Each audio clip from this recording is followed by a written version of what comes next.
ప్రేమగల తండ్రి, కృపగల దేవ, జీవము గల నాయన, పరిశుద్ధుడైన మహాగొప్ప దేవ, నన్ను మమ్మను ప్రేమించి మా జీవితాలలో మరొక నూతన దినమును అనుగ్రహించినందుకు స్తుతులు చెల్లిస్తున్నాం ప్రభు. నాయన, మరి ఈరోజు కూడా మీ సన్నిధిలో మేము కూడుకొని సజీవుల లెక్కలలో ఉండి ఘనమైనటువంటి మీ నామమును స్తుతించుటకు, మహింపరచుటకు, ఘనపరచుటకు తండ్రి మాకు ఇచ్చినటువంటి ఈ శ్రేష్టమైన సమయమును బట్టి స్తుతులు చెల్లిస్తున్నాం. ఈ కార్యక్రమంలో ఇంతవరకు మీరు నడిపించిన విధానమును బట్టి మేము మహిమపరుస్తున్నాం ప్రభు. మొదటి వర్తమానంలో మంచి సంగతులు మీ దాసుని ద్వారా వినిపించారు. కొద్ది సమయం మేమందరము కలిసి తండ్రి మిమ్మల్ని స్తుతించి మహిమపరచుటకు మాకు సమయం ఇచ్చారు తండ్రి. అందరిని బట్టి మేము మహిమపరుస్తున్నాం. ఇలా స్తుతించుటకు కానీ ప్రార్థించుటకు కానీ మాకు ఏ యోగ్యత లేనప్పటికీ కేవలం మీ ప్రియకుమారుడు శిలువలో చిందించిన అమూల్యమైన రక్తమును ఆశ్రయించి మాత్రమే ధైర్యంతో మీ కృపాసనము యొద్దకు వచ్చుచు ఈ రెండవ వర్తమానంలో కూడా మీ ఆత్మ సహాయం మాకు పరిపూర్ణంగా అనుగ్రహించమని, వాస్తవాలు సరైన పద్ధతిలో మేము ఆలోచించి నేర్చుకొని మా వాక్య అవగాహనను మరింత పెంచుకున్నట్టు కృప చూపమని మీ ప్రియ కుమారుడు మా ప్రభు ప్రియ రక్షకుడైన యేసుక్రీస్తు ప్రభు వారి పరిశుద్ధ నామములోనే ఈ విన్నపములు మిక్కిలి వినయంతో మీకు సమర్పిస్తున్నాము తండ్రి. Amen, amen. ప్రభునందు ప్రియులారా, పరిశుద్ధ గ్రంథంలో ఒక వచనము మనము ముందుగా చూద్దాం. కొరింథీయులకు వ్రాసిన మొదటి పత్రిక తీద్దాం. కొరింథీయులకు వ్రాసిన మొదటి పత్రిక 11వ అధ్యాయం.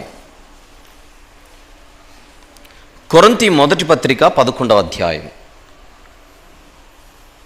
19వ వచనము ఒకసారి చూద్దాం. 19 ప్లీజ్. కొరింథీ మొదటి పత్రిక 11వ అధ్యాయము మనం చదువుతున్నది 19వ వచనం. చదువుమా.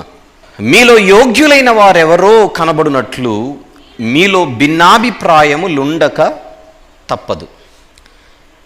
ఈ మాట చెప్పబడుతున్న కాంటెక్స్ట్ ఏదైనా, సందర్భం ఏదైనా, అక్కడ ఒక అద్భుతమైనటువంటి ఆలోచనాత్మకమైనటువంటి విషయాన్ని భక్తుడు ప్రస్తావిస్తున్నాడు. ఏమిటది? మీలో యోగ్యులైన వారెవరో కనబడునట్లు మీలో భిన్నాభిప్రాయములు ఉండక తప్పదు. డిఫరెన్సెస్. ఎందులో డిఫరెన్సెస్? అభిప్రాయాలలో డిఫరెన్సెస్. కొన్ని సందర్భాలలో అభిప్రాయ భేదాలన్నవి ఎదుటివానికి ఎవరి అభిప్రాయము సరైనదో అని అర్థం చేసుకోవడానికి దోహదపడతాయి. ఒక సంగతిపై నేను ఒక అభిప్రాయాన్ని, అదే సంగతిపై మరొకరు వారి అభిప్రాయాన్ని వారు తెలియజేసినప్పుడు, అలా ఒకటే సంగతిపై భిన్నమైనటువంటి అభిప్రాయాలు సమాజంలో వినపడుతున్నప్పుడు ప్రజలు అంటే ఎదుటిన్నవారు ఏది సత్యం ఏది అసత్యం అని తెలుసుకునేటువంటి అవకాశం, ఏది యోగ్యమైనది ఏది యోగ్యమైనది కాదు, ఏది సత్యానికి సమీపంగా ఉంది ఏది సత్యానికి దూరంగా ఉంది, ఏది వాక్యానుసారంగా ఉంది ఏది వాక్యానుసారంగా లేదు, ఏది వాక్యానికి దగ్గరగా ఉంది ఏది వాక్యానికి దగ్గర లేదు అనేటువంటి ఒక జడ్జిమెంట్ ఇచ్చుకోవడానికి ఖచ్చితంగా కొన్ని సందర్భాలలో భిన్నాభిప్రాయములు అనేవి కొంచెం మంచి చేస్తాయని మనం చెప్పుకోవచ్చు. ఒకే అభిప్రాయం మీద అందరూ స్టిక్ ఆన్ అయి అవ్వడం తప్పు కాదు నా ఉద్దేశం. గుడ్డిగా మనం వెళ్ళడం కంటే వాక్యాన్ని ఆలోచించి, అది కాదు, ఈ మాట చెబుతున్నటువంటి వ్యక్తి ఎంత గొప్పవాడైనా, ఈ మాట చెబుతున్నటువంటి వ్యక్తి ఎంత పేరున్నవాడైనా, అతను కూడా ఒకవేళ తప్పు చేసే అవకాశం ఉంది కనుక నా జాగ్రత్తల్లో నేను ఉండాలనేటువంటి ఉద్దేశంతో మనం ఆలోచిస్తే కొన్ని సందర్భాలలో ఆ ఎదుటివాని సిద్ధాంతం కానీ, మన వాక్యం దగ్గరకు వస్తే ఎదుటివాని అభిప్రాయం కానీ కొన్ని సందర్భాలలో వాక్య విరుద్ధంగా ఉండొచ్చు. అలాంటప్పుడు యోగ్యమైన దానిని మనము పట్టుకునేటువంటి అవకాశం మనకు దేవుడు అనుగ్రహిస్తున్నాడు. అందులో భాగంగా మనము కొన్ని వారాలుగా, కొద్ది కాలంగా యేసుక్రీస్తు ప్రభు యొక్క ఔన్నత్యం గురించి మనం మాట్లాడుకుంటున్నాం. యేసుక్రీస్తు ప్రభు యొక్క దైవత్వం గురించి మాట్లాడుకుంటున్నాం. యేసుక్రీస్తు ప్రభు యొక్క నిత్యత్వం గురించి మాట్లాడుకుంటున్నాం. యేసుక్రీస్తు ప్రభు వారు ఎంత గొప్పవారో ఆయనను తగ్గించి మాట్లాడడం అన్నది ఏమాత్రం సబబు కాదు. అది వాక్య విరోధమైనది, వాక్య విరుద్ధమైనది, సత్య దూరమైనదని మనము బహిరంగంగా ఇలాంటి వేదికలపై మనము గట్టిగా బలంగా వాదిస్తున్నాం, మన వాదనను వినిపిస్తున్నాం. అందులో భాగంగా ఈరోజు మరింత అవగాహన మనం పెంచుకోవడం కోసం ఒక అంశాన్ని మీ ముందుకు తీసుకొని వస్తున్నాను. అంశం ఏంటో స్క్రీన్ మీద చూద్దాం. నోట్స్ రాసుకునే వాళ్ళు ఎవరైనా ఉంటే ఆ అంశాన్ని రాసుకోవలసిందిగా మనవి చేస్తున్నాను. ఏమిటది? యేసు ప్రభు దేవుడు అని మరికొన్ని రుజువులు, అది మన అంశం. యేసు ప్రభు దేవుడు, అది మన అంశం. కింద బ్రాకెట్లో అని మరికొన్ని రుజువులు, అంటే ఇంతకు మునుపు అనేక రుజువులతో మనం మాట్లాడుతున్నామని, యేసుక్రీస్తు ప్రభు దేవుడు అని మనం కొద్ది కాలంగా ఎన్నో విషయాలు ప్రస్తావిస్తూ, చూపిస్తూ, రుజువు చేస్తూ, మాట్లాడుతూ వస్తున్నాం. వాటికి అదనంగా మరికొన్ని రుజువులు ఈరోజు మేము ఎందుకు తెస్తున్నాను అన్నది ఇక్కడ ఉద్దేశం. ఈ అంశం విన్న తర్వాత ఇదే కంప్లీట్ టాపిక్ అనుకోకూడదు. దీనికంటే ముందు చాలా మనం మాట్లాడుకుంటూ వస్తున్నాం. అవన్నిటిని మనసులో పెట్టుకొని మీరు జాగ్రత్తగా ఈ అంశాన్ని కూడా ఆలకించవలసిందిగా, ఆలోచించవలసిందిగా సవినయంగా, సభాముఖంగా ప్రభు పేరిట మనవి చేస్తున్నాను. ఆల్ రైట్, ఈ అంశం మనము తెలుసుకోవడానికి, ఈ అంశం మనకు అర్థం కావడానికి నేను దీనిని 3 భాగాలుగా విభజించి 3 విషయాలుగా దీనిని ప్రజెంట్ చేయాలని ఇష్టపడుతున్నాను. అందుకే స్క్రీన్ మీద మీకు ఈ యొక్క అంశంలో 3 విషయాలు మనం నేర్చుకుందాం అని పిలుపునిస్తున్నాను. 3 విషయాలు. మీరు నోట్స్లో కూడా అలానే రాసుకుంటే బాగుంటుందేమో. తర్వాత మీరు నోట్స్ చూసినప్పుడు ఏ ఇబ్బంది లేకుండా, ఏ కన్ఫ్యూజన్కి మీరు చోటు ఇవ్వకుండా నేర్చుకున్న వాళ్ళు అవుతారు. ఇక ప్రారంభిద్దాం. మొదటి విషయం, అందరు బైబిల్ తెరిచి మొదటి విషయం మాట్లాడుకుందాం. యోహాను సువార్త 1వ అధ్యాయం తీద్దాం. యోహాను సువార్త 1వ అధ్యాయం, అందులోని 1వ వచనము ఒకసారి చూద్దాం. అందులోని 1వ వచనం బాగా తెలిసింది, సుపరిచితమైంది. పాపం చాలామందికి తెలియక యోహాను సువార్త 1వ అధ్యాయం 1వ వచనములోని ఇంపార్టెన్స్ అర్థం కాక, యోహాను సువార్త 1వ అధ్యాయం 1వ వచనంలోని సిగ్నిఫికెన్స్ అర్థం కాక పొరపాటు పడి ఎక్కడెక్కడో తిరిగి చివరికి యోహాను సువార్తకు వస్తున్నారు. That is not the way how to study the Bible. In order to read and study and understand something, particularly in this New Testament, particularly when I'm speaking about these canonic Gospels, మత్తయి సువార్త, mark సువార్త, లూకా సువార్త, యోహాను సువార్త అనేటువంటి ప్రామాణిక పుస్తకాలను మనం చదివేటప్పుడు మొట్టమొదట ఏం చదవాలో మనకు అర్థం కావాలి. తర్వాత 2 ఏం చదవాలో, తర్వాత 3 ఏం చదవాలి, అలా ఒక సీక్వెన్స్ మనకు అర్థం కావాలి. దీనినే కాలక్రమంలో బైబిల్ చదవడం అని అంటారు, లేదా కాల వృత్తాంత క్రమంలో బైబిల్ చదవడం అని అంటారు. ఇంగ్లీష్లో దీనిని క్రోనలాజికల్ ఆర్డర్ అని అంటారు. దాని గురించి నేను మాట్లాడడం లేదు, కానీ ఆ వచనాన్ని మాత్రం జాగ్రత్తగా చూద్దాం. దాని ఇంపార్టెన్స్ చాలా పెద్దది అని మీరు అర్థం చేసుకోవడానికి ఇంకొకసారి నొక్కి చెబుతూ ఆ వచనంలోనికి వెళ్తున్నాను. ఆదియందు వాక్యం ఉండెను, తెలిసిన మాట. వాక్యము దేవుని యొద్ద ఉండెను. నెక్స్ట్, వాక్యము దేవుడై ఉండెను. ఈ మధ్యకాలంలో మన చేతిలో ఉన్నటువంటి బైబిల్ ఏదైతే ఉందో, ఈ బైబిల్ని క్రైస్తవులు మాట్లాడుతున్నమాట. కొందరు అందరూ కాదు. మన చేతిలో ఉన్నటువంటి ఈ బైబిల్ అన్నది కొన్ని సందర్భాలలో దీనిని మనము తీసుకోవడం కంటే రోమన్ క్యాథలిక్ బైబిల్ తీసుకుంటే బాగుంటుంది. Telugu Bible, Roman Catholic Telugu Bible చదివితే అక్కడ కొంచెం క్లారిటీ ఉంటుందని మనకు కొంచెం సలహాలు వినిపిస్తున్నారు. కనుక ఒకసారి ఇదే యోహాను సువార్త 1వ అధ్యాయం 1వ వచనంలో రోమన్ క్యాథలిక్ తెలుగు బైబిల్లో ఏముందో ఒకసారి స్క్రీన్ మీద చూద్దాం. మరి మీకు కనబడుతుంటే, ఆదిలో వాక్కు ఉండెను, ఆదియందు వాక్యం ఉండెనని ఇక్కడ ఉంటే అక్కడ ఆదిలో వాక్కు ఉండెను, ఆ వాక్కు దేవునితో ఉండెను. నెక్స్ట్ మాట, ఆ వాక్కు దేవుడై ఉండెను. నేను రోమన్ క్యాథలిక్ బైబిల్ చదివినా నాకు అక్కడ దేవుడనే కనపడింది. దేవునికి స్తోత్రం. ఓకే, సలహా ఇచ్చిన వారికి కూడా చాలా వందనాలు. రైట్, ఇప్పుడు కిందికి వెళ్దాం. క్లియర్ కదా పిక్చర్? యోహాను సువార్త 1:1 రోమన్ క్యాథలిక్ తెలుగు బైబిల్లో యోహాను సువార్త 1వ అధ్యాయం 1వ వచనంలో ఆదియందు వాక్కుగా లేదా వాక్యముగా ఉన్నటువంటి ఆయన దేవుడు అని రోమన్ క్యాథలిక్ బైబిల్ కూడా క్లియర్ కట్గా స్టేట్మెంట్ ఇచ్చింది. So I have no issues to believe that. దాన్ని నమ్మడానికి నాకు ఎటువంటి అభ్యంతరాలు లేవు, దాన్ని నమ్మడానికి నాకు ఎటువంటి ఇబ్బందులు లేవు. ఇకపోతే మళ్ళీ ఇక్కడికి వద్దాం, మన చేతిలో ఉన్న బైబిల్ దగ్గరకు వద్దాం. అదే యోహాను సువార్తలో అదే 1వ అధ్యాయంలో ఒక్కసారి 18వ వచనం చూద్దామా? 18 ప్లీజ్. జాగ్రత్తగా చూద్దాం. దయచేసి లైవ్లో ఉన్న వాళ్ళు కూడా వీలైతే బైబిల్ తెరచి చూడవలసిందిగా మనవి చేస్తున్నాను, సెల్ ఫోన్లో కాకుండా. రైట్, 18వ వచనం, ఎవడును ఎప్పుడైనను దేవునిని చూడలేదు. నెక్స్ట్ మాట, తండ్రి రొమ్ముననున్న అద్వితీయ కుమారుడే ఆయనను బయలుపరచెను. ఆ చివరి మాట చూద్దాం. తండ్రి రొమ్ముననున్న అద్వితీయ కుమారుడే ఆయనను బయలుపరచెను. అద్వితీయ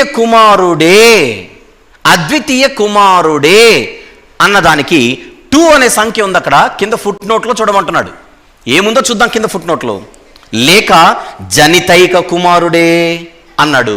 అక్కడ తాగకుండా అనేక ప్రాచీన ప్రతులలో అద్వితీయ దేవుడే అని పాఠాంతరము కనబడుతుంది కదా. అందుకే బైబిల్ తెరిచి చూడ, మనం సెల్ ఫోన్లో చూస్తే నేనేం చేయలేను, బైబిల్లో చూస్తే మనకు క్లూ ఇస్తున్నాడు, ఒక హింట్ ఇస్తున్నాడు. యోహాను సువార్త 1వ అధ్యాయం 18వ వచనం మీరు చదివేటప్పుడు తండ్రి రొమ్ముననున్న అద్వితీయ కుమారుడే ఆయనను బయలుపరిచెను అన్నమాట చూడగానే అక్కడ అద్వితీయ కుమారుడే దగ్గర ఆగమంటున్నాడు.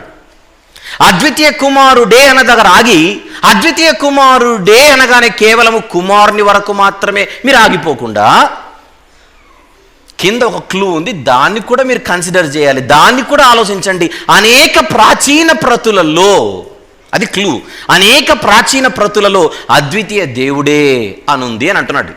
ఇప్పుడు మన ముందు ఒక సమస్య ఉంది, కాసేపు సమస్యనే అనుకుందాం, ఒక ప్రశ్న ఉంది.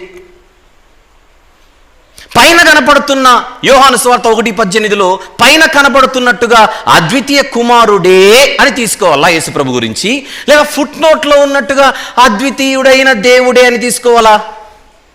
అద్వితీయ కుమారుడు అని తీసుకోవాలా, అద్వితీయ దేవుడు అని తీసుకోవాలా?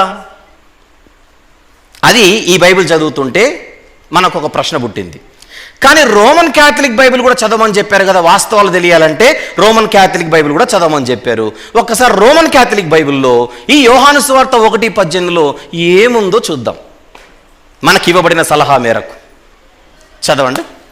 ఎవడును ఎప్పుడును దేవునిని చూడలేదు. నెక్స్ట్ మాట, తండ్రి వక్షస్థలమున ఉన్న, రొమ్ముననున్న అన్నాడు, ఇక్కడ వక్షస్థలం, తండ్రి వక్షస్థలమున ఉన్న జనితైక కుమారుడైన దేవుడే ఆయనను బయలుపరిచెను.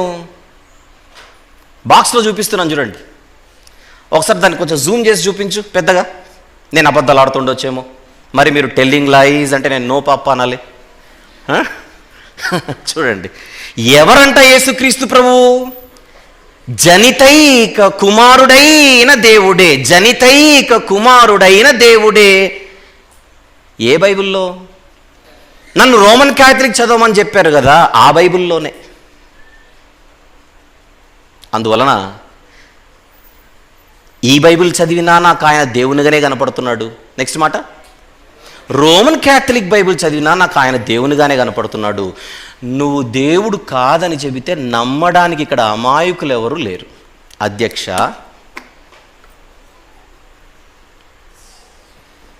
మీకు అర్థమవుతుందా పాయింట్ ఏంటో? ఎంత దుర్మార్గంగా యేసుప్రభు దేవుడు కాదని చెబుతున్నారు. యేసుక్రీస్తు ప్రభు దేవుడు కాదు అని చెప్పడానికి ఎన్ని తంటాలు పడుతున్నారో. విచిత్రం ఏంటంటే నన్ను అంటున్నారు, ఎందుకు అంత ప్రయాసపడుతున్నారు వంశీ గారు దేవుడు అని చెప్పడానికి? ఇది ప్రయాస నహీ హై, క్లాసెస్. ఇది ప్రయాస కాదు, ఎడ్యుకేట్ చేస్తున్నాం జనాల్ని. రోజు రోజుకి మోతాదు పెంచుతూ సమాచారానికి సంబంధించినది. నేను కాదు, మీరు ఆలోచించండి. మీ కళ్ళ ముందు నేనేమైనా రాసుకొని వచ్చానా? ఈ బైబిల్లో ఆయనను దేవుడనే చూపించాడు. పోనీ ఆ బైబిల్ దగ్గరికి వెళ్ళిన అక్కడ కూడా దేవుడనే కనపడుతుంది. ఏం చేద్దాం మరి? నిజమే, కొన్ని పదాల దగ్గర జాగ్రత్తగా ఉండాలి, కొన్ని ట్రాన్స్లేషన్స్ విషయంలో జాగ్రత్తగా ఉండాలి. అందుకే నేనేం తప్పు పట్టట్లా. రోమన్ క్యాథలిక్ బైబిల్ నాకు చెప్తారనా? అట్లా మీరు చదవమన్నారు, నేను చదివాను, అక్కడ దేవుడు అని ఉంది. అలాగే నేనే చెబుతుంటాను, కేవలం ఇక్కడికి మాత్రమే స్టిక్ ఆన్ అవ్వకుండా you try to refer to other translations as well in order to understand the complete truth. సంపూర్ణ సత్యం అర్థం కావడానికి అవసరాన్ని బట్టి మిగిలిన ట్రాన్స్లేషన్స్లోనికి మనము తొంగి చూడడం తప్పే కాదు. రైటా? ఎన్ని చూసాం ఇప్పుడు? ఈ బైబిల్ చూసాం, నెక్స్ట్ రోమన్ క్యాథలిక్ బైబిల్ చూసాం, ఇప్పుడు మూల భాష. అసలు యోహాను సువార్త ఒరిజినల్గా ఏ భాషలో రాయబడింది? యోహాను సువార్త ఒరిజినల్గా ఏ భాషలో రాయబడింది? గ్రీకు భాషలో. ఆ గ్రీకు భాషలో ఏముందో చూద్దాం, అక్కడ కూడా వెళ్దాం. యోహాను సువార్త 1:18 ప్లీజ్ చూడండి. స్క్రీన్ మీద మీకు యోహాను సువార్త 1:18 కనపడుతోంది. బాగుంది. బాక్స్లో పెట్టి చూపిస్తున్నాడు చూడండి, బాక్స్లో పెట్టి చూపిస్తున్నాడు. ది ఓన్లీ బిగాటన్ గాడ్ మీకు ఇంతకుముందు సెషన్స్లో మోనోగెనైజ్ అంటే ఏంటో చెప్పాను. ఇంతకుముందు మీరు విన్నారు. అందుకు దాన్ని ఆ బిగాటన్ దగ్గరికి వెళ్ళట్లా నేను. మోనోగెనైజ్ గురించి మాట్లాడట్లా. పక్కన ఒక పదం ఉంది చూడండి, థియోస్, దేవుడు. కుమారునైతే హియోస్ అనాలి. కుమారుణ్ణైతే ఇక్కడ అద్వితీయ కుమారుడు ఉందా? అద్వితీయ కుమారుడు ఉందా? ది ఓన్లీ బిగాటన్ సన్ కాదు, ది ఓన్లీ బిగాటన్ గాడ్. అంటే ఇప్పుడు తెలుగు బైబిల్లో, మన చేతిలో ఉన్న బైబిల్లో కింద అద్వితీయ దేవుడు అని ఉంది, పైన అద్వితీయ కుమారుడు అని ఉంది. అప్పుడు మనం ఏం చేయాలి? అసలు మూల భాషలో ఏముందో వెతుకుతున్నాం. కుమారుడు అని ఉందా, దేవుడు అని ఉందా? 18వ వచనాన్ని యోహాను సువార్త 1:18లో మూల భాషలో ఏముంది? పోనీ రోమన్ క్యాథలిక్ బైబిల్ని కాసేపు పక్కన పెడదాం. రోమన్ క్యాథలిక్ బైబిల్ని కాసేపు పక్కన పెడితే అసలు రోమన్ క్యాథలిక్ బైబిల్ దగ్గరికి వెళ్లకుండానే ఇక్కడ మనం ఆగి చూస్తే అక్కడ నాకు అద్వితీయ కుమారుడు అనుంది, కింద అద్వితీయ దేవుడు అనుంది. ఏది తీసుకోవాలి రెండిట్లో అనేటువంటి సందిగ్ధం నా ముందు కనబడుతున్నప్పుడు వెంటనే నేను మూల భాషలోకి వెళ్ళిపోతే ఆ మూల భాషలో అద్వితీయ దేవుడనుందే కానీ అద్వితీయ కుమారుడని లేదు. The only begotten God, the only begotten అంటే ఈ గ్రీకు భాషలో మోనోగెనైజ్. దీనికి 3 రకాల ప్రొనౌన్సియేషన్స్ ఉంటాయి. మోనోగెనైజ్, మోనోజెనైజ్, అసలు జాగా పలకుండా మోనోయెనైజ్ అని కూడా అని అంటారు. ఇప్పుడు ప్రొనౌన్సియేషన్ గురించి వద్దు, మనకు ఉచ్చారణ గురించి వద్దు, మన సబ్జెక్ట్ మోనోగెనైజ్ గురించి కాదు. పక్కనున్న పదం దేవుడు అనే తెలుగు పదాన్ని, గాడ్ అనేటువంటి ఇంగ్లీష్ పదాన్ని గ్రీకు భాషలో థియోస్ అని అంటారు. అదే కుమారుడైతే హ్యూఓస్ అని అంటారు. మూల భాషలో హ్యూఓస్ అని లేదు, థియోస్ అని ఉంది. మూల భాషలో కూడా ఆ వచనంలో నాకు దేవుడే కనపడుతున్నాడు. యేసుప్రభును దేవునిగానే చూపిస్తున్నాడు. ఇంగ్లీష్లో కూడా ఇప్పుడు నేను చూపించాను. అదే టెక్స్ట్లో చూపించి మళ్ళీ ఒకసారి చూడండి. అక్కడ థియోస్ అంటే గాడ్ అనే రావాలి. థియోస్ అంటే గాడ్ అనే, నేను కుమారుడు అని రాస్తానంటే కుదరదు అక్కడ. అందుకే మనకు హింట్ ఇచ్చాడు. కిందికి వెళ్ళిపోయేసరికి ఏమని ఇచ్చాడు? అద్వితీయ దేవుడని తీసుకోవాలి, దేవుడని తీసుకోవాలి. యేసుక్రీస్తు ప్రభు దేవుడు అని మనము మరింత బలంగా నమ్మడానికి, మరింత బలం అవసరం లేదు, సంపూర్ణంగా నమ్ముతున్నాం. ఆ సంపూర్ణ విశ్వాసానికి మరింత అదనంగా సమాచారం యోహాను 1:18 ఇస్తోందా లేదా మీరు చెప్పండి. ఎంతమంది నమ్ముతున్నారు చెప్పండి? యోహాను సువార్త 1:18 ప్రకారంగా యేసు ప్రభు దేవుడు నమ్ముతున్న వాళ్ళు. యోహాను సువార్త 1:18 ప్రకారంగా అదే అదనపు రుజువు. మన అంశం ఏంటి? యేసు ప్రభు దేవుడు అని మరికొన్ని రుజువులు. ఆ మరికొన్ని రుజువులలో ఇప్పుడు మనం మాట్లాడుకుంది యోహాను సువార్త 1:18. మొత్తం 3 విషయాలు మాట్లాడుతున్నాను. ఇది మొదటి విషయం మీకు క్లియర్ అయింది కనుక నేను రెండవ విషయానికి వెళ్ళిపోతున్నా. రెండవ విషయం ప్లీజ్. రెండవ విషయం వెరీ సింపుల్. ఏంటి రెండవ విషయము? ఇప్పుడు మరొక వచనాన్ని చూద్దాం. ఒక వచనం అయిపోయింది. యోహాను సువార్త 1:18 మన బైబిల్లో, అంటే ఈ బైబిల్లో కానీ రోమన్ క్యాథలిక్ బైబిల్లో కానీ మూల భాషలో కానీ ఎక్కడ చూసినా నాకు దేవుడే కనపడుతున్నాడు. అక్కడ యేసు ప్రభువును దేవునిగానే చూపిస్తున్నాడు.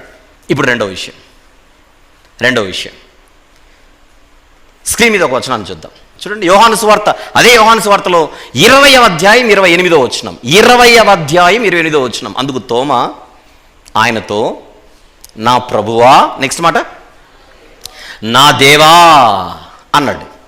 అర్థం కావడానికి కింద ఇంగ్లీష్లో, and Thomas answered and said unto him, my lord and my god. Yesu ప్రభును నా ప్రభువా, ఇంకేమంటున్నాడు తోమా గారు? నా దేవా, నా ప్రభువా, నా దేవా. వెంటనే యేసు ప్రభు వారు, ఏం తోమా, నీకు అసలు నాలెడ్జ్ ఉందా? నీకు వాక్య పరిజ్ఞానం ఉందా? నన్ను పట్టుకొని దేవా అంటావా? ప్రభువా దగ్గరే ఆగిపోవాలి అని అన్నాడేమో చూద్దాం బైబిల్లో. యోహాను సువార్త 20:28. అందుకు తోమా ఆయనతో, నా ప్రభువా, నా దేవా అనెను.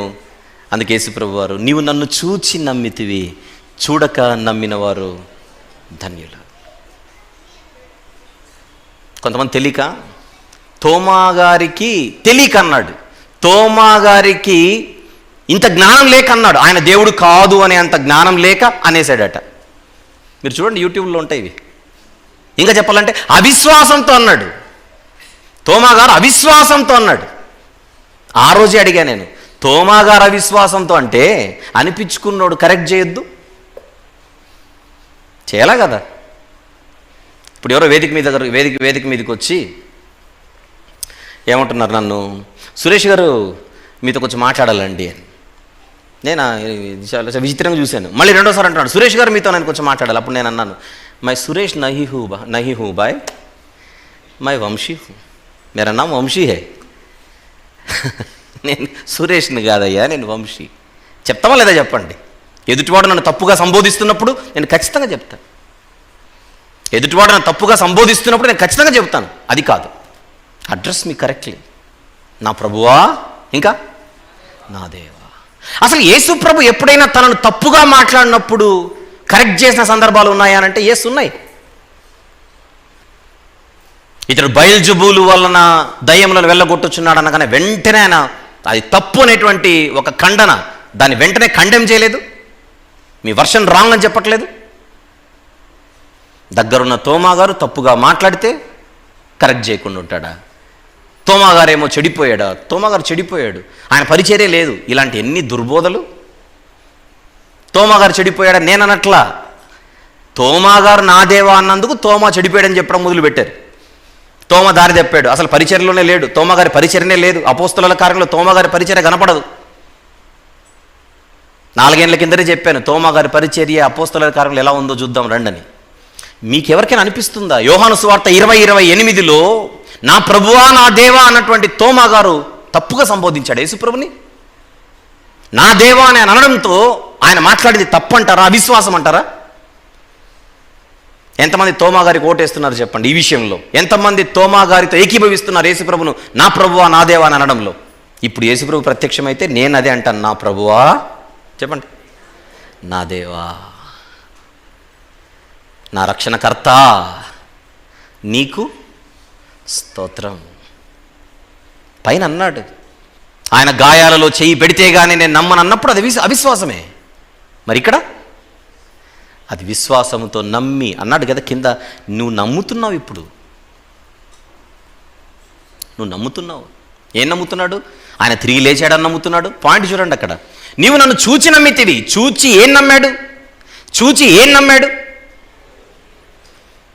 ఆయన తిరిగి లేచాడని నమ్మాడు, పునరుత్థానుడు అయ్యాడని నమ్మాడు, మృత్యుంజయుడు అయ్యాడని నమ్మాడు, వాటితో పాటు నా ప్రభువు అని నమ్మాడు, ఇంకా నా దేవుడని కూడా నమ్మాడు. నేను మృత్యుంజయుడై తిరిగి లేచానని నువ్వు నమ్మడం వరకే ఆగు, ప్రభువు వరకు వచ్చి అక్కడ కూడా ఆగిపో, దేవా వరకు రాకు అనట్లా. నేను తిరిగి లేచానని నమ్మావు, ఇంకా నేను ప్రభువు అని నమ్ముతున్నావు, ఇంకా నేను దేవుడని కూడా నమ్ముతున్నావు. విషయం ఏంటంటే నువ్వు చూచి నమ్ముతున్నావు, చూడక నమ్మిన వారు ధన్యులు. ఇప్పుడు మనందరం చూడాల, యేసుప్రభు మరణించడం చూడలేదు, యేసుప్రభు సమాధి చేయబడడం చూడలేదు, యేసుప్రభు తిరిగి లేవడం మనం చూడలేదు. నమ్ముతున్నామా లేదా? నమ్ముతున్నాం. ఆయన మరణ సమాధి పునరుత్థానాలు నమ్ముతున్నాం మనం. ఆయన ఏమని పిలవాలి? నా ప్రభువా నా దేవా. అప్పుడు మనం ఎవరం? ధన్యులం. నేను ప్రభు అని అంటాను, దేవా అనను. సగం ధన్యుడు అంతేనా? ప్రభు దగ్గరే ఆగుతాను, దేవా దగ్గరికి రాదు. మూల భాషలో చూద్దాం ఒకసారి, ఏముంది బాక్స్లో చూపించి 20:28. The lord of me and the god of me. God of me మీకు మూల భాషలో కూడా థియోస్ అనే ఉంది. తోమా గారు థియోస్ అనే పిలిచాడు. చూస్తున్నారుగా, ఇది రెండో విషయం. యేసు ప్రభు దేవుడు అని మనము ఇంకా ఆనందంగా నమ్మడానికి బైబిల్లో కనబడుతున్న మరొక రుజువు. రైట్, ఇప్పుడు వెళ్దాం మూడవ విషయం. మొత్తం 3 విషయాలు చెప్తానన్నాను, 2 అయిపోయాయి. మూడవ విషయంలోనికి తొంగి చూద్దాం. రైటా? బాగుంది. ఇప్పుడు స్క్రీన్ మీద మీకు ఒక 3 రెఫరెన్సెస్, 3 వచనాలను చూపిస్తారు. ఒకసారి చూడండి దయచేసి. యోహాను సువార్త 1:1. ఆది యందు వాక్యం ఉండెను, వాక్యము దేవుని యొద్ద ఉండెను, వాక్యము దేవుడై ఉండెను. తెలిసిన మాట.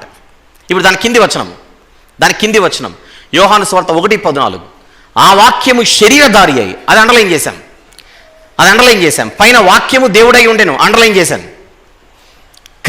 క్రింద ఆ వాక్యము శరీరధారి అయి కృపా సత్య సంపూర్ణుడిగా మన మధ్య నివసించెను. ఇప్పుడు చూడండి కింద, మొదటి తిమోతి పత్రిక, అంటే తిమోతి గారికి రాసిన మొదటి పత్రిక 3వ అధ్యాయం 16వ వచనంలో, నిరాక్షేపముగా దైవభక్తిని గూర్చిన మర్మము గొప్పదై ఉన్నది, ఆయన సశరీరుడుగా ప్రత్యక్షుడయ్యను. మీకు బైబిల్లో 3 వచనాలు చూపిస్తున్నా. 2 వచనాలేమో అపోస్తలుడైన యోహాను గారి చేత వ్రాయబడినవి, మరొక వచనమేమో అపోస్తలుడైన పౌలు గారి చేత వ్రాయబడింది. అక్కడ యోహాను గారు అపోస్తలుడే, ఇక్కడ పౌలు గారు అపోస్తలుడే. ఇద్దరు అపోస్తలు ఏం రాస్తున్నారో జాగ్రత్తగా చూడగలిగితే, యోహాను గారు నంబర్ 1 మళ్ళీ చూపించు ఆన్ ద స్క్రీన్, అండర్లైన్ చేసినవి మాత్రమే చూడండి. ఆ వాక్యము దేవుడై ఉండెను. ఫస్ట్ పాయింట్ మొదటి వచనం యోహాను సువార్త 1:1. ఆ వాక్యము దేవుడై ఉండెను. కింద 14వ వచనం, ఆ వాక్యము శరీరధారి అయి కృపా సత్య సంపూర్ణుడుగా మన మధ్య నివసించు. వాక్యము దేవుడై ఉండెను మొదటి మాట, వాక్యము దేవుడై ఉండెను మొదటి మాట. వాక్యమైన దేవుడు, ఆ ముక్క మర్చిపోకూడదు, వాక్యమైన దేవుడు శరీరధారి అయి మన మధ్య నివసించాడు. వాక్యమైన దేవుడు శరీరధారి అయి మన మధ్య నివసించాడు. ఈ 2 అలా మనసులో పెట్టుకొని పౌలు గారి దగ్గరికి వెళ్ళండి. తిమోతి పత్రికలో ఏమంటున్నాడు ఆయన సశరీరుడిగా, పైన శరీరధారి అయి 14వ వచనం మొదటి అధ్యాయం యోహాను సువార్త, ఆ వాక్యము శరీరధారి అయి కృపా సత్య సంపూర్ణుడిగా మన మధ్య నివసించాను. అదే మాట రాస్తున్నాడు. ఆయన సశరీరుడిగా ప్రత్యక్షమాయను. ఎవరాయన? అపోస్తలుడైన యోహాను గారు ఎవరి గురించి అయితే శరీరధారిగా వచ్చాడని చెబుతున్నాడో ఆయన గురించే పౌలు గారు మాట్లాడుతున్నారు. యోహాను గారు మాట్లాడుతున్నది ఒకరి గురించి, పౌలు గారు మాట్లాడుతుంది మరొకరి గురించా? ఇద్దరు ఒకే ఆయన గురించి మాట్లాడుతున్నారా? ఇద్దరు ఒకరి గురించే మాట్లాడుతున్నారు. ఎవరా ఒక్కరు? వాక్యమైన దేవుడు. యోహాను సువార్త 1:1. ఎవరా ఒక్కరు? వాక్యమైన దేవుడు. ఆయనే శరీరధారిగా ఈ లోకానికి వచ్చాడు. వాక్యమైన దేవుడు శరీరధారిగా ఈ లోకానికి వచ్చాడని యోహాను గారు అంటుంటే, దానికి సపోర్టివ్గా పౌలు గారు రాస్తున్నటువంటి మాట. అంటే యోహాను గారితో విభేదించకుండా, యోహాను గారు రాసింది తప్పని చెప్పకుండా, అదే విషయాన్ని ఆయన సశరీరుడిగా ప్రత్యక్షమాయను. ఇప్పుడు తిమోతి పత్రిక మనం చదివేటప్పుడు, తిమోతి గారికి రాసిన పత్రిక యోహాను గారిని సపోర్ట్ చేయడానికి కాదు రాసింది. మీరు మళ్ళీ అలా తీసుకుంటే నేనేం చేయలేను. తిమోతి గారికి రాసినటువంటి పత్రిక పౌలు గారు రాసింది యోహాను సువార్తను సపోర్ట్ చేయడానికి రాస్తున్నానని కాదు. యోహాను సువార్తలో కనబడుతున్న ఒక వచనానికి తిమోతి గారికి రాసినటువంటి పత్రికలో ఒక వచనం ఎంత అద్భుతమైనటువంటి మద్దతు తెలుపుతుందో మీరు చూడండి అంటున్నాను నేను ఇక్కడ. ఏమిటది? ఆయన సశరీరుడిగా ప్రత్యక్షమాయను. ఈ మాట ఎవరైనా చెప్పారా? ఇదే కొత్త నిబంధనలు ఎవరైనా చెప్పారంటే చెప్పారు. అపోస్తలుడైన యోహాను గారు చెబుతున్నారు. ఏమని? ఆయన శరీరధారి అయి కృపా సత్య సంపూర్ణుడిగా. లేదు, పౌలు గారే ముందు రాశారు. రైట్, పౌలు గారే ముందు రాశారు. ఇప్పుడు యోహాను గారు మద్దతు తెలుపుతున్నట్టు కాదు.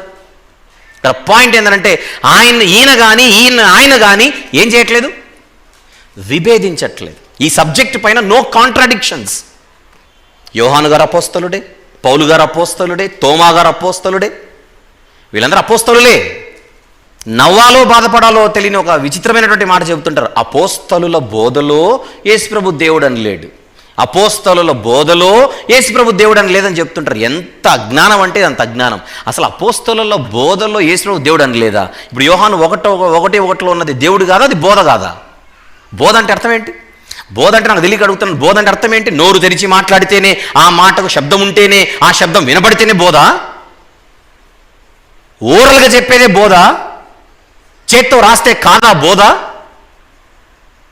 పేతురు గారు పౌలు గారి పత్రికల గురించి ఏమని మాట్లాడుతున్నాడు చూద్దాం ఒకసారి. పేతురు గారు తన పత్రికలో పౌలు గారి పత్రికల గురించి ఏం మాట్లాడుతున్నాడు? పేతురు గారి 2వ పత్రిక 3వ అధ్యాయం, పేతురు గారి 2వ పత్రిక 3వ అధ్యాయం 15-16 వచనములు. మరియు మన ప్రభు యొక్క దీర్ఘశాంతం రక్షణార్థమైనదని ఎంచుకొనుడి. అలాగూ మన ప్రియ సహోదరుడైన పౌలు కూడా తనకు అనుగ్రహింపబడిన జ్ఞానము చొప్పున మీకు వ్రాసి ఉన్నాడు. పేతురు గారు మాట్లాడుతున్నమాట, మన సహోదరుడైన పౌలు మీకు వ్రాసి ఉన్నాడు. వ్రాసిన వాటిని గురించి మాట్లాడుతూ 16వ వచనంలో వీటిని గూర్చి తన పత్రికలన్నిటిలోనూ బోధించుచున్నాడు. అంటే పత్రికలలో ఉన్నది కాదా బోధ అని అడుగుతున్నాను. పత్రికల్లో ఉన్నది బోధ కాదా? బోధనేనా? మరేంటి? అపోస్తలుల బోధలో ఎక్కడైనా యేసు దేవుడు అని ఉందా? అసలు పిచ్చి ప్రశ్న ఇది. రాసినోడు చెప్పకుండా ఉంటాడా? చెప్పకుండానే రాసి ఉంటాడా? మీరు అనొచ్చు, మరి చెప్పినట్టుగా లేదు కదా అంటే, ఆ రోజుల్లో రికార్డింగ్ ఆప్షన్స్ లేవు. మరి ఆ రోజుల్లో కనుక క్యాసెట్లో, వీడియోలో, కెమెరాలో, వాయిస్ రికార్డర్ యాప్లో ఏదైనా ఉంటే, ఈరోజు మన పౌలు గారి బోధలు, పేతురు గారి బోధలు, తోమా గారి బోధ అందరూ వినేవాళ్ళం చక్కగా. పేతురు గారు ఏమంటున్నారు? పత్రికల్లో ఉన్నది బోధయ్యా, మీకు అర్థం కాకపోతే దేవునికి బాధయ్యా. బోధ అంటే ఏమనుకుంటాం? నోరు తెరిచి మాట్లాడితేనే బోధ అయితే. 19వ కీర్తనలో ఒక మాట ఉంటుంది, పగటికి పగలు బోధ చేయుచున్నది. చూడండి మాట, 19వ కీర్తనలో బోధ ఎవరు చేస్తున్నారు చూడండి అక్కడ.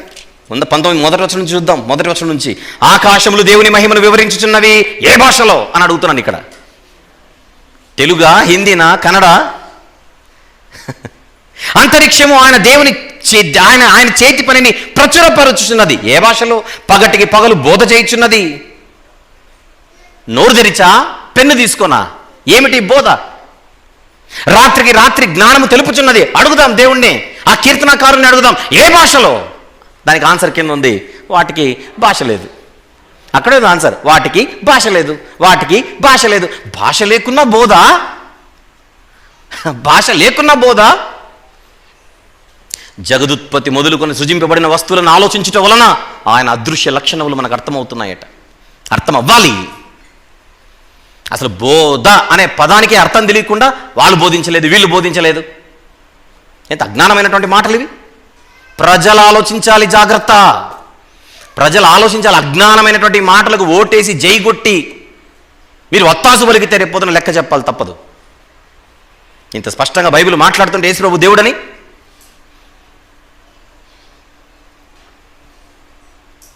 చూస్తున్నారా? భాష లేని పగలు బోధిస్తోంది, భాష లేని రాత్రి బోధిస్తోంది, భాష లేని ఆకాశం, భాష లేని అంతరిక్షం ప్రచురపరుస్తుంటే, వివరిస్తుంటే అది బోధ కాదంటావేంటి? సోమరి, ఎవరి దగ్గరికి వెళ్ళి పాఠాలు నేర్చుకోమన్నాడు? చీమల దగ్గరికి వెళ్ళు, తెలుగు మాట్లాడమని చెప్పు చీమల్ని. చీమలు బోధిస్తాయా? చీమలు బోధిస్తాయా? అవి బోధిస్తాయనే చెప్తున్నాడు అక్కడ. నేర్చుకో అంటే అర్థం ఏంటి? అవి చెప్తాయి లెసన్లని. బోధ అనే పదానికి అర్థం తెలీదు, ఆయన దేవుడు కాదంటారా? యోబు గ్రంథం ఇంకా చూద్దాం. మనకు టీచర్లుగా ఎవరెవరిని పెట్టాడో దేవుడు చూడండి అక్కడ. యోబు గ్రంథం 12వ అధ్యాయం 7వ వచనం ముందుగా అయినను, ఏం చూస్తున్నారు లేదా బైబిల్? యోబు గ్రంథం 12వ అధ్యాయము 7వ వచనం, అయినను మృగములను విచారించుము అవి నీకు బోధించును. మృగాలు బోధిస్తాయా? కావ్ కావ్ బౌ బౌ, ఇస్మే బోధ హే?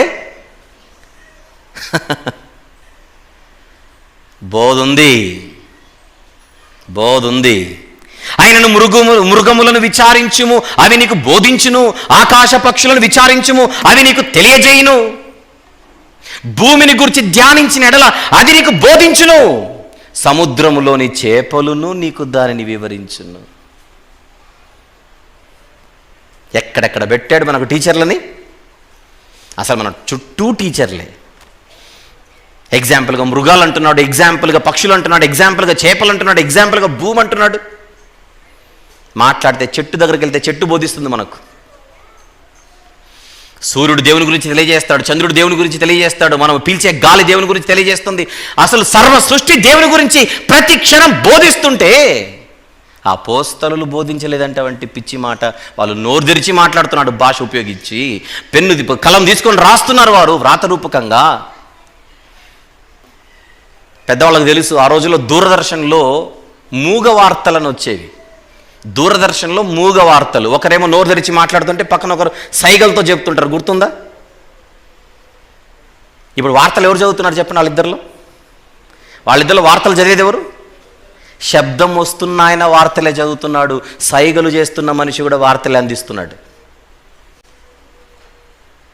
ఆయన నోట నుంచి శబ్దం వచ్చింది కనుక అది వార్త, ఈయన నోట నుంచి శబ్దం రావట్లేదు కనుక సైగలు మాత్రమే కనుక ఇది వార్త కాదంటారా? అపోస్తలుడైన యోహాను గారు యేసు ప్రభును ఆదియందు వాక్యం ఉండెను, వాక్యము దేవుని యొద్ద ఉండెను, వాక్యము దేవుడై ఉండెను, ఆ వాక్యము శరీరధారే కృపా సత్య సంపూర్ణుడిగా మన మధ్య నివసించానని అక్కడ ఆయన పుస్తకంలో ఆయన రాస్తుంటే, ఇక్కడ మరొక పుస్తకంలో పౌలు గారు అంటున్న మాట, ఆయన శరీరుడిగా ప్రత్యక్షమాయెను. చూపించ ఆ ఇమేజ్ మళ్ళీ చూపించు ఒకసారి. ఇప్పుడు మొదటి తిమోతి పత్రికలోని 3వ అధ్యాయం 16వ వచనంలో నేను అండర్లైన్ చేసి చూపిస్తున్న ఆయన శరీరుడిగా ప్రత్యక్షం అయినటువంటి మాట పై ఉన్న 2 వచనాల్లో చూస్తుంటే ఆయన ఎవరో మీకు అర్థం కావట్లా? పైనున్న 2 వచనాలను మీరు జాగ్రత్తగా చూస్తే కింద ఈ మాటలో ఉన్నటువంటి ఆయన ఎవరు అర్థం కావట్లేదు. ఎవరైనా వాక్యమైన దేవుడు. అందుకే మీకు చూపిస్తున్నా. శరీరధారి వచ్చింది ఎవరు? శరీరధారి వచ్చింది ఎవరు? వాక్యమైన దేవుడు. శరీరుడిగా ప్రత్యక్షమైంది ఎవరు? వాక్యమైన దేవుడు. అది చూడండి ఒకసారి ఇంగ్లీష్లో ఏముందో. మొదటి తిమోతి 3:16 ఇంగ్లీష్లో ఏముందో చూడండి ఒకసారి. మొదటి తిమోతి 3:16 and without controversy great is the mystery of godliness. Next మాట, god was manifest in the flesh. God was manifest in the flesh. Flesh అంటే శరీరం, మేనిఫెస్ట్ ప్రత్యక్షం అవ్వడం. ఎవరు ప్రత్యక్షమయ్యారట? గాడ్. గాడ్. విషయం ఏంటంటే మీకు ఒక వచనం ఇక్కడ చూపించి దీని గురించి ఒక సమాచారం ఇస్తాను. మొదటి తిమోతి 3:16 మీకు స్క్రీన్ మీద చూపిస్తున్నాను. అందులో బాక్స్లో పెట్టింది జాగ్రత్తగా చూడండి. బాక్స్లో పెట్టింది జాగ్రత్తగా చూడండి. అది మీకు అంటే సెంటెన్స్, అది ఇంగ్లీష్ సెంటెన్స్ గ్రామర్లోకి వెళ్ళిపోవాల్సి వస్తుంది. అక్కడ హూ అనేటువంటి ఆ పదములో డబ్ల్యూ అనేది క్యాపిటల్ లెటర్లో ఉంది. అదంతా single sentence. He is the one who met me yesterday అన్నాను అనుకోండి. He is the one who met me yesterday. నన్ను నిన్న కలిసింది ఆయనే. అంటే హూ అనగానే ఎవరు అనుంది కదా అని అనకండి.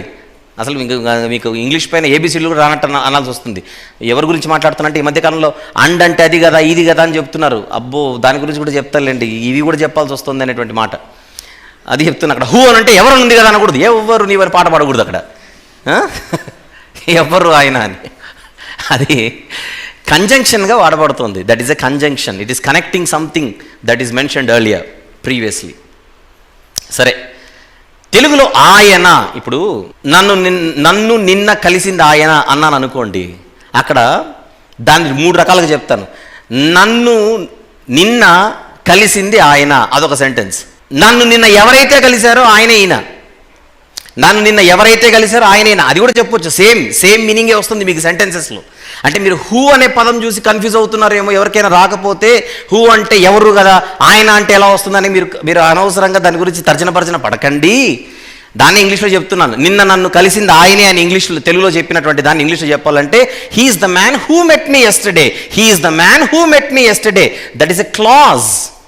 హూ మెట్ మీ ఎస్టర్డే అనేది క్లాజ్గా, క్వశ్చన్ కాదు అది. దట్ ఈస్ ఎ క్లాజ్ అని అంటాం. అలాంటి క్లాజ్ అక్కడ వాడబడుతుంది. సరే, ఎవరికైనా అర్థం కాకపోతే పక్కన స్టూడెంట్స్ ఉంటారు, వాళ్ళని అడగండి క్లాజ్ అంటే ఏంటంటే వాళ్ళు చెప్తారు. క్లాజ్ అంటే ఇప్పుడు నేను క్లాస్ చెప్పలేను. ఇప్పుడు క్లాజ్ను గురించిన క్లాస్ కాదు ఇది. ఆరాధన కార్యక్రమంలో ఉన్నాం. ఇంగ్లీష్లో ఫ్రేజెస్, క్లాజెస్ ఇవన్నీ మనకు ఉంటాయి, సెంటెన్సెస్ అన్నీ ఉంటాయి. రైట్, ఇప్పుడు మళ్ళీ మనము వచ్చేస్తే ఇది ఎందుకు చెప్పానంటే ఇక్కడ ఇంగ్లీష్లో గాడ్ అని కనపడింది, తెలుగులో ఆయన అని కనపడింది. అయితే మూల భాషలోకి వెళ్ళేసరికి మీకు ఒక పదం కనపడుతుంది, చూద్దాం. The very same image on the screen please. అదే మళ్ళీ చూడండి, అక్కడ ఒక చిన్న పదం కనపడుతుంది, కొంచెం జూమ్ చేసి చూపించు.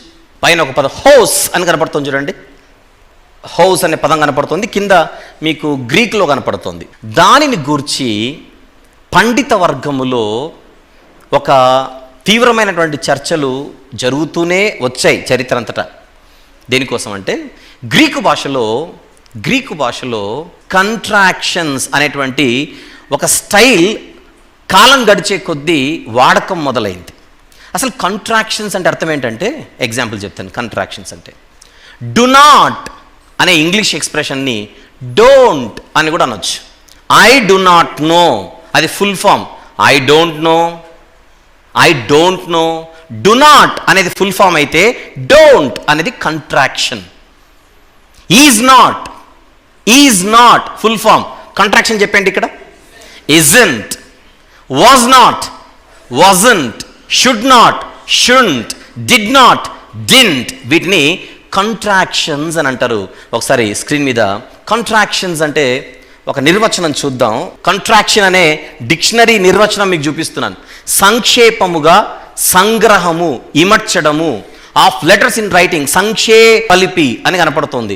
అలాగే సంకేతాక్షరము, పొడక్షరము అని కనపడుతోంది. అంటే పెద్దగా ఉన్నటువంటి పదాలను చిన్నగా చేసి చూపించడం, అది కంట్రాక్షన్. నెక్స్ట్ మీకు కంట్రాక్షన్ అనేటువంటి దానికి ఇంగ్లీష్లో ఉన్నటువంటి డెఫినేషన్ చూపిస్తున్నాను. అ ప్రాసెస్, మీకు పైన 5 అనే నంబర్ ఉంది చూడండి అక్కడ. A process where by one or more sounds of a free morpheme or a word are lost or reduced such that it becomes a bound morpheme that attaches phonologically to an adjacent word. In English, అది చూడండి అక్కడ, didn't, did not కాదు, didn't, that's, wanna, ఇవన్నీ కూడా. కింద 6లో ఇంకొంచెం example ఇస్తున్నాడు చూడండి అక్కడ. A word with omitted letters replaced by an apostrophe usually resulting from the above process. చూడండి అక్కడ, don't is a contraction of do not.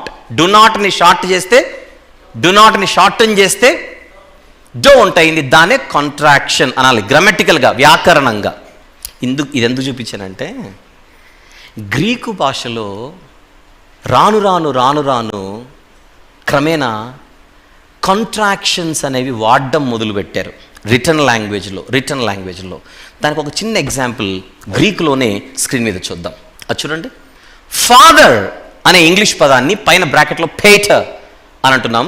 దాన్ని యాక్చువల్గా రాయాల్సింది అలా రాయాలి. పైన లైన్లో ఎలాగైతే గ్రీక్ ఉందో, పెద్ద పదం ఉంది.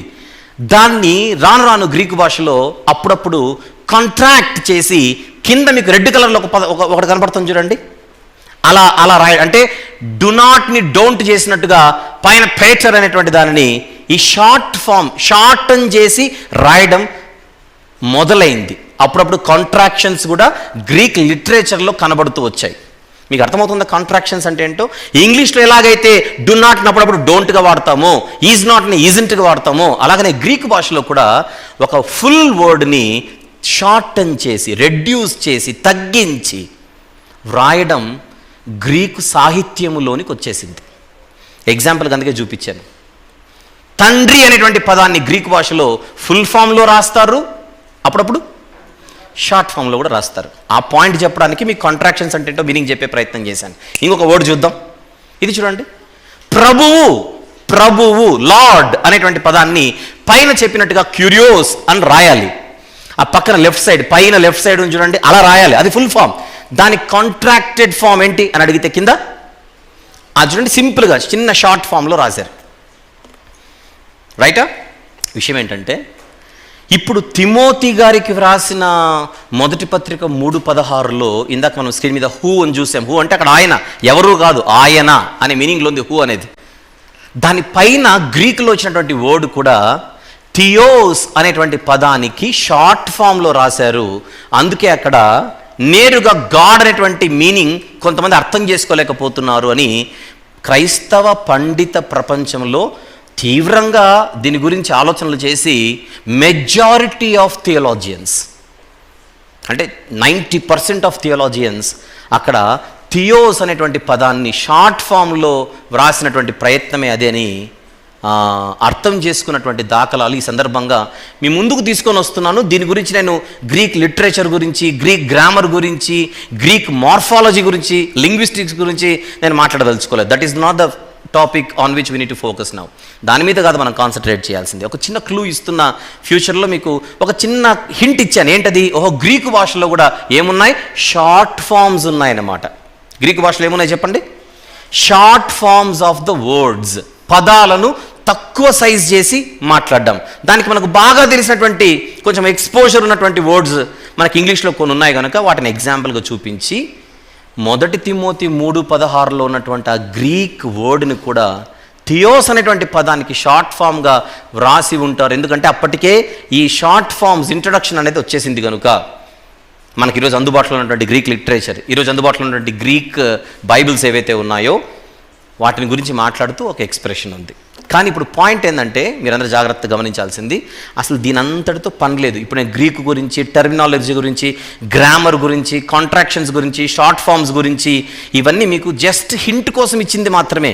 కానీ కాసేపు ఇవన్నీ పక్కన పెట్టేసి మళ్ళీ మీరు ఆ ఇమేజ్ చూస్తే 3 ఒకటే చోట చూడండి. యోహాను సువార్త 1:1, యోహాను సువార్త 1:14, యోహాను మొదటి తిమోతి పత్రిక 3:16. అది చూస్తే అది ఒకసారి మీరు జాగ్రత్తగా గమనిస్తే, లైవ్లో చూస్తున్న వాళ్ళు కానీ నేరుగా వింటున్న వాళ్ళు కానీ, ఆదియందు వాక్యం ఉండెను, వాక్యము దేవుని యొద్ద ఉండెను, వాక్యము దేవుడై ఉండెను అనేటువంటి పదాన్ని మైండ్లో పెట్టుకొని 14వ వచనం చదవండి. వాక్యము దేవుడై ఉండెను అనే పదాన్ని మైండ్లో ఆ సెంటెన్స్ని మైండ్లో పెట్టుకొని 14వ వచనం చదివితే, ఓహో, ఆ వాక్యము శరీరధారి కృపా సత్య సంపూర్ణుడిగా మన మధ్య నివసించను అంటే ఆ వాక్యం అంటే ఎవరో కాదు, పైన మొదటి వచనం ప్రకారంగా దేవుడు. వాక్యమైన దేవుడే నరుడిగా వచ్చాడు, వాక్యమైన దేవుడే శరీరధారిగా వచ్చాడు. ఆ మాటను ఎక్కడైనా విభేదిస్తూ రాస్తున్నట్టుగా తిమోతి పత్రికలో ఏంటది? ఆయన శరీరుడిగా మన మధ్య నివసించెను. యాక్చువల్గా అయితే అక్కడ నిలబడి ఇంకొంచెం పైకి వెళ్ళి సర్వనామాలు నామవాచకాల గురించి మాట్లాడితే ఇంకా లోపలికి వెళ్ళిపోవాల్సి వస్తుంది. అంత అవసరం లేదనే ఉద్దేశంతో ఇక్కడ ఆపేస్తున్నాను. ఎందుకు? మీకు అక్కడ తెగిపోయిందిగా. ఆయన శరీరుడిగా ప్రత్యక్షమయ్యాడనంటే ఆయనంటే ఎవరు అని బైబిల్ చూస్తే మనకు ఆయనంటే ఎవరు అర్థమైపోతున్నారు? ఇక్కడ వాక్యమైన దేవుడే నరుడిగా వచ్చాడనే ఇన్ఫర్మేషన్ మనకు బైబిల్లో ఉంది కనుక ఇక్కడ ఆయన అంటే ఎవరో కాదు, వాక్యమైన దేవుడు. ఆయన గురించే మనకు కొన్ని ట్రాన్స్లేషన్స్లో god was manifest in flesh అని కనబడుతోంది. గ్రీకు భాషలో మరి గాడ్ అని ఉందా లేదా అని మనం ఒకసారి టచ్ చేసాం. ఎందుకంటే కొన్ని పదాల కోసం గ్రీకు భాషను చూస్తే మళ్ళీ ఇక్కడ చూడకపోతే అది అధర్మం అవుతుంది.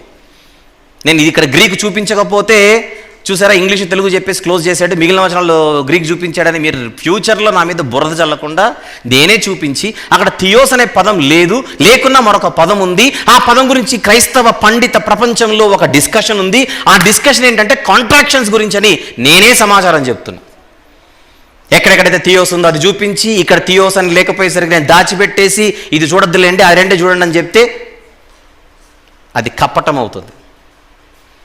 కనుక అక్కడ ఏముందో చూపించాను, దాని గురించినటువంటి నేపథ్యం చెప్పాను, దాని గురించినటువంటి చర్చలు చెప్పాను, దాని గురించినటువంటి సమాచారము చెప్పాను. ఇవన్నీ మీరు ఆలోచిస్తే యేసుక్రీస్తు ప్రభు దేవుడు అని మరిన్ని రుజువులు మనకు బైబిల్లో దొరికినట్ట దొరకనట్ట చెప్పండి? దొరికినట్టే. అందుచేత ఎవరో ఏదో చెప్పి యేసు దేవుడు కాదనేసరికి ఉండొచ్చేమో అనేటువంటి ఆలోచన కలలో కూడా రాకూడదు ఎవరికి. మీకు కాదు, దూరాన ఉన్నటువంటి వాళ్ళు ఎవరైనా సరే పొర్రపాటును కూడా ఆయన దేవుడు కాదనేటువంటి ఆలోచనలోకి అస్సలు వెళ్ళకూడదు. ఆలోచించండి, ఆయన 2000 సంవత్సరాల క్రితం ఈ లోకానికి శరీరధారిగా వచ్చాడని బైబిల్లో చదువుకున్నాం. మన కోసం ఆయన రక్తం గార్చి ప్రాణం పెట్టి సమాధి చేయబడి తిరిగి లేచి ఈరోజు మనల్ని పరిపాలిస్తున్న పరిపాలకుడు ఆయన, రాజు ఆయనే మరలా ఈ లోకానికి రాబోతున్నాడు. ఆయన వచ్చినప్పుడు మనం పాత్రలుగా ఎంచబడాలంటే ఆయన కార్చిన రక్తంలో మనం కడుగబడిన జీవితాలు మనకు ఉండాలి. అంటే బ్యాప్టిజం తీసుకొని ఉండాలి. తదుపరి మనందరము వాక్యముతో ఉదక స్నానం చేస్తూ ప్రతినిత్యం మన జీవితాన్ని ఆయనకు ప్రీతికరంగా కొనసాగించాలి. అట్టి ధన్యత, అట్టి భాగ్యం దేవుడు మరింత మనకు దయచేయునుగాక. ప్రేమగల తండ్రి, కృపగల దేవ, జీవం గల నాయన, పరిశుద్ధమైన మహా గొప్ప దేవ, వాస్తవాలు వినబడుతున్నప్పుడు తండ్రి, మరి వాక్యాలను వివరిస్తున్నప్పుడు అర్థం చేసుకునే గ్రహింపు అందరికీ కూడా మీరు అనుగ్రహిస్తూ ఉన్నారని నమ్ముచూ స్తుతులు చెల్లిస్తూ, తొందరపడి బురద జల్లే కార్యక్రమాలు పెట్టకుండా తండ్రి, మీ పిల్లలు చక్కగా మీ వాక్యములోని లోతులను అర్థం చేసుకునేటువంటి శక్తిని అందరికీ అనుగ్రహించమని నాయన, మీ ప్రియకుమారుడు విరిచిన దేహం కార్చిన రక్తానికి సాదృశ్యంగా ఆయన బల్ల మీద నుండి రాబోతున్నటువంటి రొట్టెలోను ద్రాక్షారసంలోను ఎందరైతే చేయి వేయబోచున్నారో తండ్రి, వారందరి సిద్ధపాటును దీవించమని, మీకు మహిమకరంగా మేమందరము కూడా ఈ చిన్న జీవితంలో కొనసాగుటకు సహాయం చేయమని యేసు ప్రభు వారి పుణ్యనామములు ప్రార్థన సమర్పిస్తున్నాము తండ్రి. ఆమెన్.